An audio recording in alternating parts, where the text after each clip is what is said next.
three. Listen.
Fresh, doing something you haven't heard. You haven't heard before.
Well, hey, what's up, great students? We are so glad to have you tonight. Whether you're joining us through your TV, through your laptop, your phone, your tablet, whatever it may be, we're so thankful that you joined us tonight. My name is Jake Eichert. I'm the Olathe Grace Students Director, and it's just exciting to be with you guys tonight that we get to hang out together. I want to give you one quick update on something that's pretty cool that's going on. So we have decided, through all of the uncertainty and ups and downs and stay-at-home orders that are continually changing, this is what we're going to do in regards to an event that we have coming up. So you all know from week 1 of our Grace Students Live that we gave away a free trip to summer camp. And that's awesome. And we're so excited for that. But here's what we're gonna do. We're actually gonna combine our middle school and high school summer camp into one massive blowout awesome camp. So instead of having a middle school camp in June and a high school camp in July, we're doing one camp in July 10th through the 13th. It's gonna have our high school and middle school students together, all together, one place at Camp Table Rock, the coolest summer camp place around. It's gonna be amazing. So registration for that will be coming soon. We'll make sure to let you know when it's available for you to get on and sign up. It's gonna be awesome. We cannot wait to see you there. Now, I wanna pass it along to our Oreo challenge video. You guys have sent in your submissions. It's been awesome. And you've gotten this Oreo from somewhere on your face into your mouth, hopefully. Maybe it took you a few tries, I don't know, we'll see. But we put that together, so check out this video.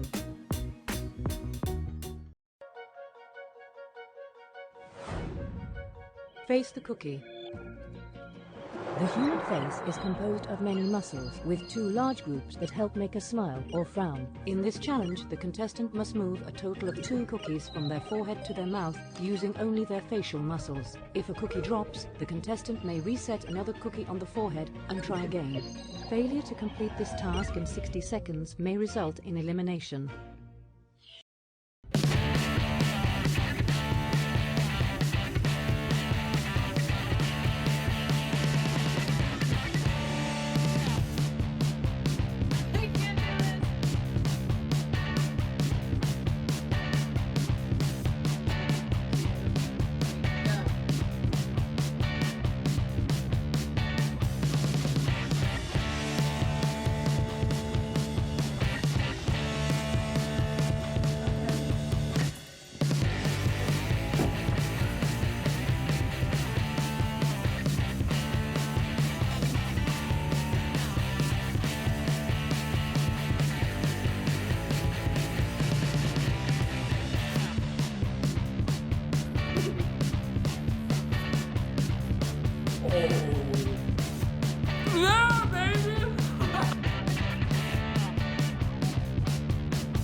did it! I did it! Finally, first time ever. Oh, we're filming. Okay, hey, well, guess what, guys? That was amazing. You did all awesome at that. I want to let you know also one other thing. So we have a website, www.gracestudentsathome.com, that's going to give you a bunch of resources for how you can continue to walk with Christ during this time. It's for your parents, it's for you to go in and check out how you can do that at home. If you're a student watching this by yourself right now, I encourage you to let your parents know about that. And one other way that we want to connect with you as well, we send out a parent email. Each campus sends out a parent email. And we want to make sure that your parent's getting that, or if you're a parent watching this, we want to make sure that you're getting that. And so here's what you can do. Go to our gracestudentsathome.com page, and you can find contact information for your campus's student director. Go on there, send them an email, send us a text, call us, whatever it takes to make sure that you are getting that weekly email. That's really important. Keeps you connected with us, keeps you up to date on all the things that are going on. And we know that you're probably getting a bunch of emails already, but this one's super important. So make sure that you're getting that one. Now at this time, here's what I encourage you to do, students. If you are currently in the chat or hanging out, like you got distractions going on, try to eliminate those as much as possible. You can go full screen, and that'll take the chat away completely if you think that'll be a distraction for you. We just want to enter into a time of worship. So we're going to hear from J.R. Nolan, our South OP worship resident, who's going to bring us some worship music tonight. And then we're going to be followed up by a message from Jake Brom, our North OP student director. And so I hope you enjoy that. Find some time or find some space to give yourself an opportunity to worship tonight. So check this out.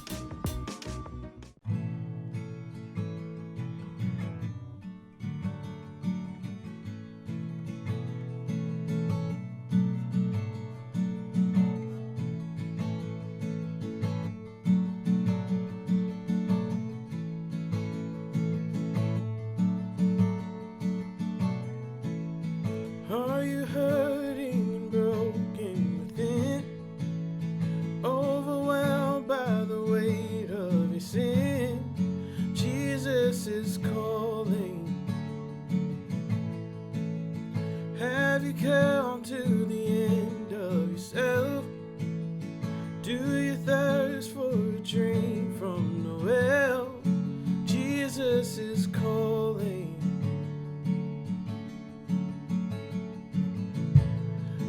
Come to the altar.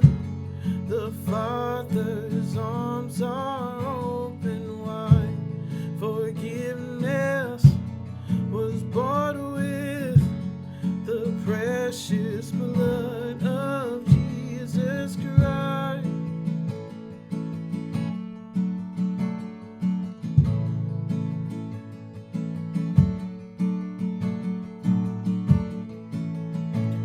Behind your regrets and mistakes. Come today, there's no reason to wait. Jesus is calling. Bring your sorrows and trade them for joy. From the ashes a new life is born. Jesus is calling. Come to the altar. The Father's arms are open wide. Forgiveness was bought with the precious blood of Jesus Christ. Oh, come to the altar. The Father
come to the altar.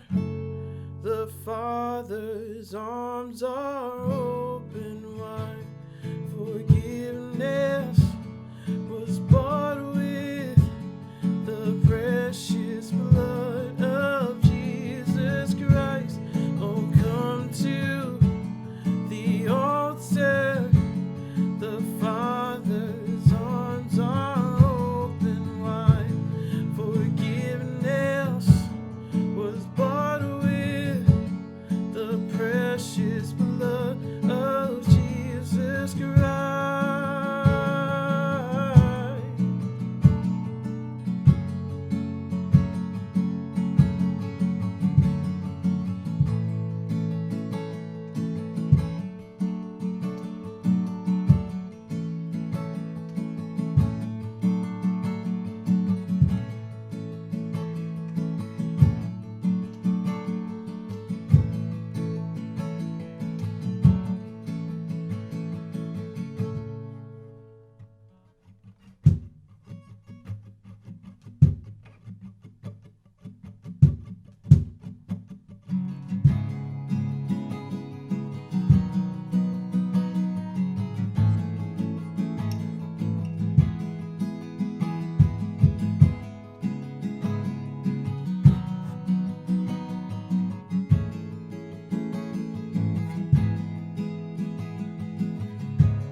Before I spoke a word, you were singing over me.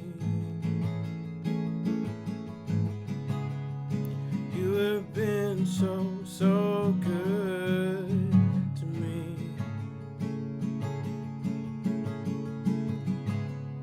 For I took a breath, you breathed your life in me. You have been so, so kind to me. Oh, the overwhelming, never-ending, reckless love of God. Oh, it chases me down, fights till I'm found, leaves the 99. I couldn't earn it, I don't deserve it, still you give yourself away.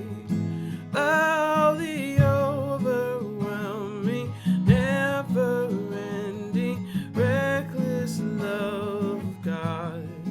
Yeah.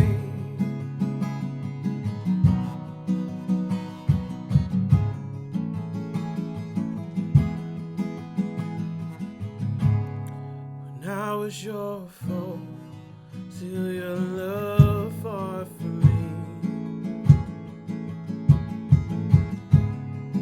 You have been so, so good to me.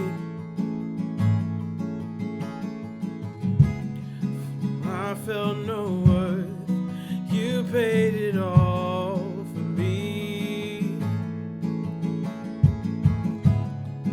You have been so, so kind to me. Oh, the overwhelming, never-ending, reckless love of God. Oh, it chases me down, finds till I'm found, leaves a 99. I couldn't earn it, I don't deserve it, still you give yourself away. Oh, the overwhelming, never-ending, reckless love of God. Yeah.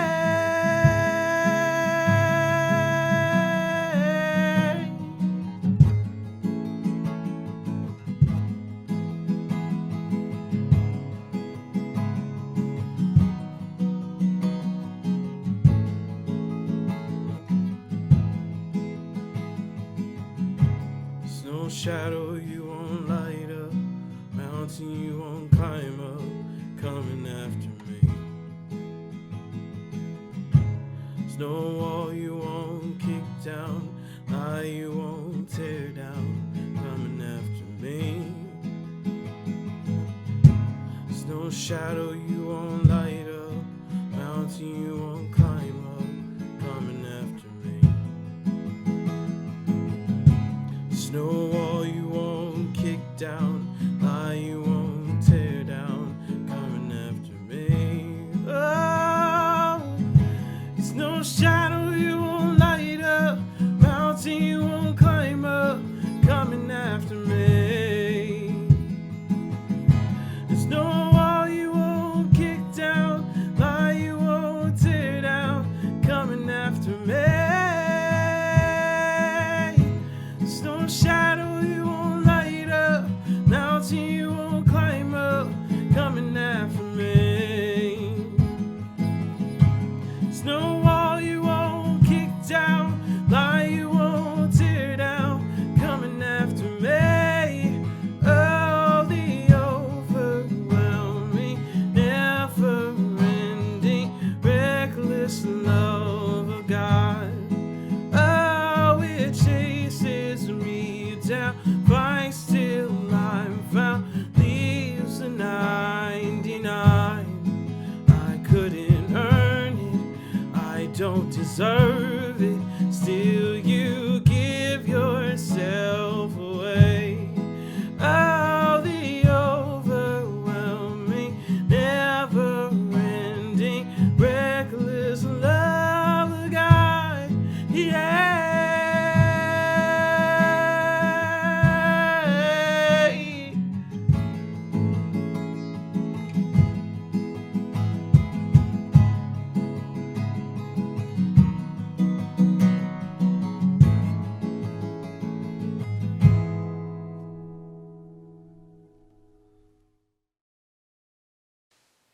Well, all right, guys, I hope you have enjoyed service tonight, guys. So we're going to dig into our teaching for this evening. For those of you that don't know me, my name is Jake Brum. I am the Grace Students Director at the North Overland Park campus, and I have the privilege of kicking off a new series today. It is called Love, Hate, and we're going to be in this series talking about a few things for the next 3 weeks. So dig in. If you have your Bibles, whether it is a digital copy or a hard copy, we're going to be in the book of Ephesians today. But before we get there, we've got a couple things for you. We are in a culture that is all about love and hate. We in our culture tend to use those phrases a lot of the time. We have things like, we love to say we love football, but maybe we hate Justin Bieber. Maybe you hate cats, but you love the Marvel movies. Some of the things for me is I'm all about hating cats. I'm not a cat person, which the only reason I honestly have a cat would be to terrorize it with laser pointers and cucumbers. But hey, that's me. I also love scented candles, which is one of those things that most people be like, wait, what? Yes, I love scented candles. And I also hate The Princess Bride, the movie, which most people tend to throw things at me. I think it is a vastly overrated movie, and I do use that word of hate.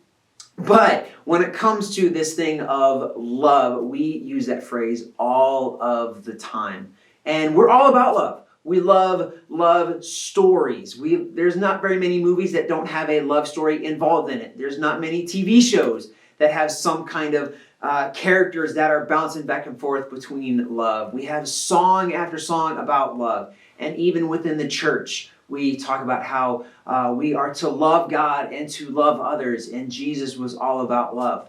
But something else I know that we love to do is we love to hate. And we love to hate on people specifically. And I don't know what it is about that hating on people. We do that with social media stars. We hate on celebrities. And we have things that are just focused all about that. So how do we manage some of these things? And the truth is that we don't have enough time to really dig into all of the ways that we hate on people. So this week we're going to focus on one thing, and it's gossip. And when I mention just that word of gossip, most of us kind of roll our eyes and go, oh man, I hate people that gossip. But the truth is, we all have typically those strong opinions on those that gossip, myself included. But when we really think about it, the heart of the gossip is there for all of us. Because I think what gossip does for us is, in things like today, it gives us something to talk about. We want to know what the juicy details of something that has happened. And typically that gossip is not usually a good thing. It's sometimes a bad thing, some kind of negative thing that has happened in a person's life, or something that they're embarrassed about, they're not very excited about, some kind of negative thing, and it gives us something to talk about. But when it comes to this heart of gossip, it becomes a big challenge, because it's not simply just that gossip piece. It's whatever that negative, that drama, that challenging thing it may be. Because it goes from the celebrities to people in our own lives. The things that we are saying behind people's backs, or that we're texting about them to somebody else. And that gossip can be a very damaging thing. Because we all tend to engage in it, but at the same time, we would never want to be the subject of that gossip. It never feels good. It is never a great exciting thing to have someone talking about you behind your back. And so what do we do with this? Because my hope was, when I was in middle school, when I was in high school, is that as I got older and I got into the real world, that this thing of gossip wouldn't happen anymore. And the truth is, I got into the real world and it got worse. Like, I became an adult and this was a problem that didn't get better, it got worse. We as adults have not given you a good model for this. And the truth is, this process of gossip and talking behind people's back and bashing on them when they're not listening, it's not a new thing. And it's not a new thing in the past 5 years or 10 years or 100 years. It was a problem that needed to be addressed thousands of years ago. See, when the Bible was first collected and put into book format, they started as letters oftentimes inside the New Testament. And Paul, who was one of the biblical authors, had written a letter to the church in Ephesus. Now, he wrote this to Christians in Ephesus, but he also wrote this from a perspective of all Christians. So saying, hey, this applies to you in the church of Ephesus, but it is also to all Christians everywhere. So it can be applied to us today. And if you look in chapter 4, Paul starts off this verse because this concept of gossip, this concept of talking behind people's back and bashing on people when they're not listening, it was very prevalent in the church back in those days. And so Paul addresses this. He says this in Ephesians chapter 4, verse 29. Do not let any unwholesome talk come out of your mouths. Now, when I first heard this verse, it was used in the context of swearing. Like, don't use any of these kind of cuss words. Don't use any of these kind of bad language. And for me, I heard that as, man, don't say the things that if I said them in front of my parents would get me in trouble. If I said them to my teachers, I would get a detention. And if I said them in church, I would have to cover my mouth and go hide from embarrassment. Or God would strike me down dead if I said any of the really popular swear words of really any day, for that matter. But those was the context of this verse, but it's so much more than that. Because when you look at the original translation of it, the Bible was not actually written in English. In the New Testament, it was written in Greek. And that word unwholesome can be translated to rotten. And so it's don't let any rotten words, rotten things come out of your mouth. And so I have here is a tomato. And if you just were to do a quick glance of it, you wouldn't have any problem with it. But when you look a little bit closer, there are some pretty kind of nasty, grody spots, some rotten spots of this tomato. Now, no person in their right mind would pick up a rotten tomato and take a bite of it. Like, you just wouldn't be like, oh, look, a nasty, rotten spot, let me take a bite. Because if you've ever done that or done it by mistake, it is this disgusting process of this nasty vegetable, this nasty fruit that you've just taken a bite of, and it's like, get it out of my mouth immediately. Like, if you watch me take a bite of this thing and just be like, that's delicious, it would be like, no, that's a problem. get that rotten, nasty thing out of your mouth. It is not okay to eat that food. Well, that is the same illustration when this nasty, rotten verbiage comes out of our mouth. It is this piece of like immediately like, oh, that is not okay to say that. That should never be something that comes out of your mouth. And that is the illustration that Paul is trying to show us, is like there should never be any kind of rotten words. And it's more than just words themselves. It is the heart of what you're saying. And so Paul goes on inside of that verse and he says this, but only what is helpful for building others up, according to their needs, that it may benefit those who listen. Like if that was our filter of everything that we said, everything that we texted, everything that we typed on a computer, and if everything that I said and wrote down was to the benefit of those who listen, I think we would say things and type things very differently. First off, I think if I'm being honest for me, there'd be a lot of things that I would not say. I would speak a lot less.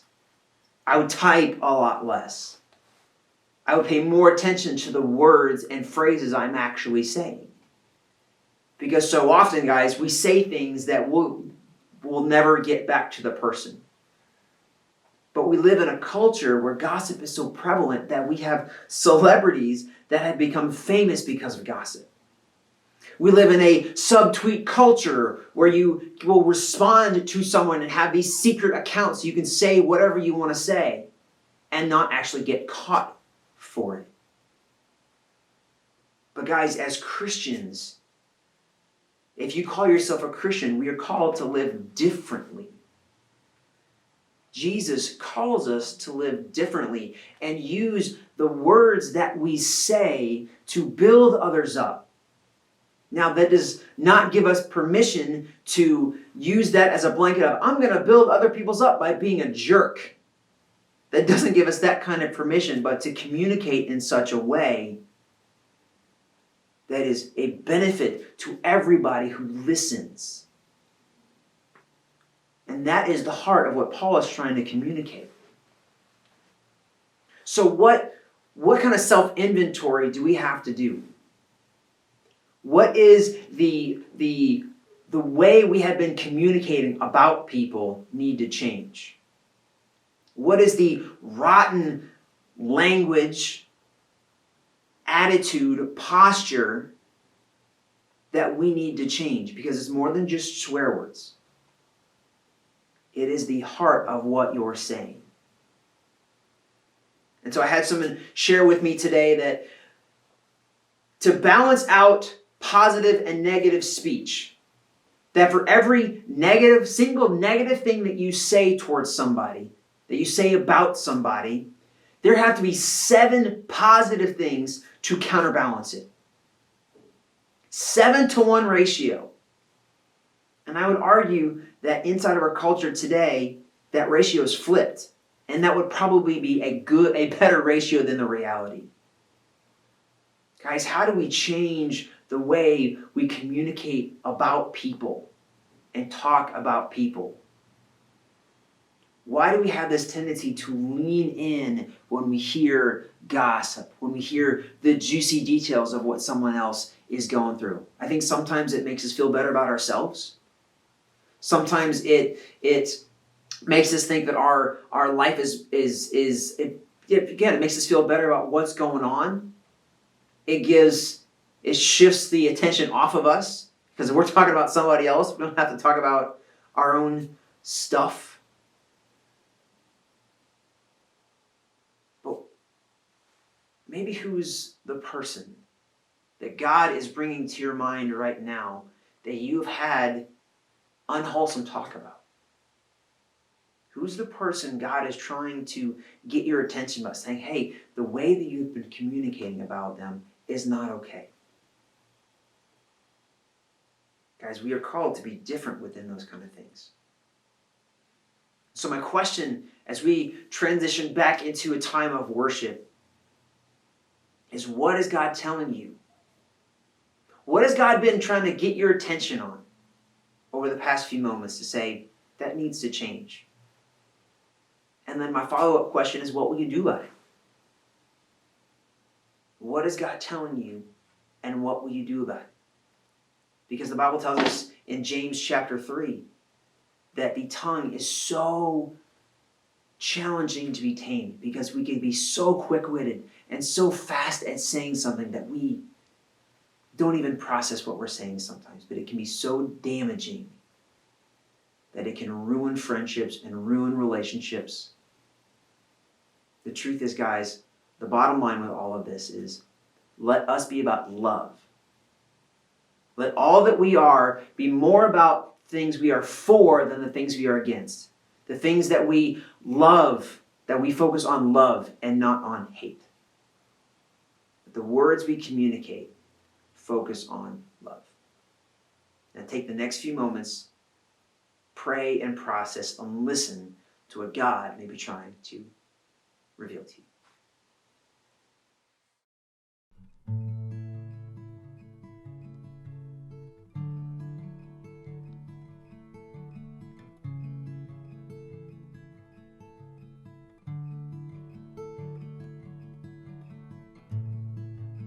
Worthy of every song we could ever sing. Worthy of all the praise we could ever bring. Worthy of every breath we could ever breathe. We live for you. Sing it out. Jesus, the name above every other name. Jesus, the only one who could ever save. Worthy of every breath we could ever breathe. We live for you. We live for you. In holy, there is no one like you. There is none beside you. Open up my eyes in wonder. Show me who you are and fill me with your heart and lead me in your love to those around me.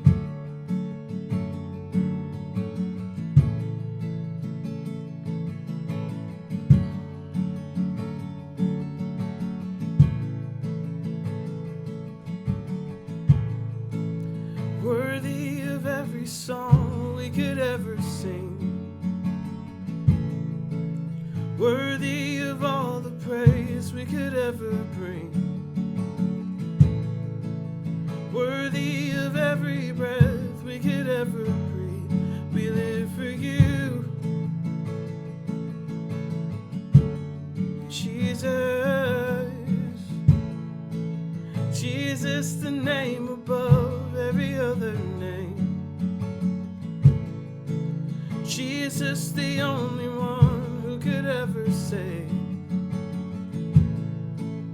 Worthy of every breath we could ever breathe. We live for you. We live for you. Holy and holy, there is no one like you. There is none beside you. Open up my eyes in wonder. Show me who you are and fill me with your heart and lead me in your love to those around me. Holy, there is no one like you. There is none beside you.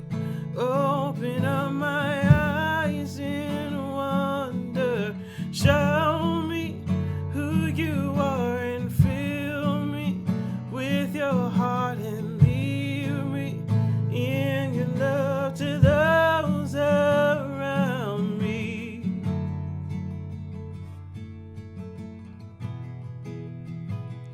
We trust in your name, Jesus.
praise you.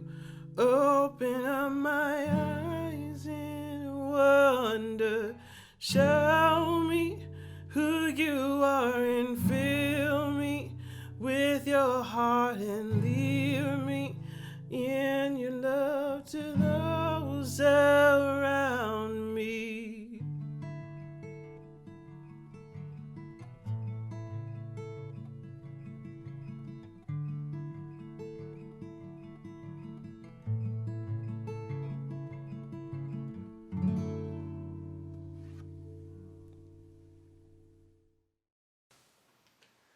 Man, well, thank you, Jake, for that message. I got to be honest. For me, that one hits home pretty hard. I'm the kind of person that struggles with this one. Like, I don't know if you can relate to this. Maybe I'm just weird, but when I see a video or an article or something that I know is kind of controversial, I immediately go to the comment section. I might not even read it or watch the whole video. I just go immediately to the comment section because I want to see the bickering back and forth. I want to see the drama. I want to see how people are, in a sense, hating on each other. And for some reason, I think some part of our human soul, our human experience leads us to find some kind of joy in that, or some kind of weird, like, pleasure in maybe we're not that bad, or, we elevate ourselves by putting someone else down. And I struggle with that myself. I really do. And so here's what I want you guys to do. I know that God wants us to look at things through a lens of love. We want to see, how can I love someone? In fact, it was once told to me to ask myself, what does love require of me in this situation? So maybe in a situation this week where you're faced with an opportunity to have unwholesome talk or hateful speech come out of your mouth or through your fingers on a keyboard, maybe you have the thought, what would love ask for me to do? If I was going to love this person, what would I do? That'd be an opportunity for you to be like Christ, or to love someone like Jesus in that moment. Now I'm going to kick it to your grace groups. I hope you guys have a great night. Enjoy your time together. And here's my question for you. On a scale of 1 to 10, where are you at with this topic? Where are you at with unwholesome talk coming out of your mouth? And be honest with yourself. Where are you at? Like, 1 would be like, I really struggle with this on a daily basis. I am tearing someone down, be it through a physical speech, or on the phone with my friends talking about someone behind their back, or maybe posting on social media, or commenting, or whatever it may be. I, on a daily basis, I really struggle with this. Or maybe it's a 10, like, you've never said a bad thing about anyone ever in your life. I got a feeling most of us don't fall into that number. But where are you at? Let your grace groups know, and maybe share a way that they can pray for you this week to have wholesome speak come out of your mouth. We love you guys. We'll see you in the same place, same time next week.